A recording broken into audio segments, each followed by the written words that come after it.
আপনাদের লক্ষ্য উদ্দেশ্যের সাথে দিল্লির দালালদের লক্ষ্য উদ্দেশ্য মিলে যাচ্ছে।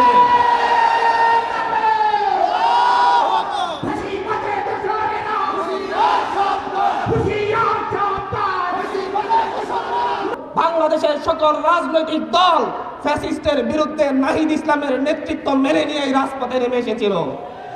আপনাদের নেতৃত্ব যদি এই দেশের মানুষ আপনাদের নেতৃত্বের উপর যদি ভরসা রাখতো, তাহলে সেই 28 অক্টোবর শেখ হাসিনা দেশ থেকে পালাতো। আপনারা সেদিন পল্টন ময়দানের সেই লক্ষ লক্ষ লক্ষ মানুষদেরকে টিয়ার গ্যাসের সামনে পেলে মঞ্চ থেকে পালিয়েছেন এই দেশের মানুষ বলে যায়নি। কিন্তু নাহিদ ইসলামেরা, আসিফ মাহমুদরা এই দেশ থেকে পালাই নাই। আপনাদের নেতাকর্মীরা পথে ঘাটে যেই লেভেলের চাঁদাবাজি শুরু করেছে, দখলদারিত্ব শুরু করেছে।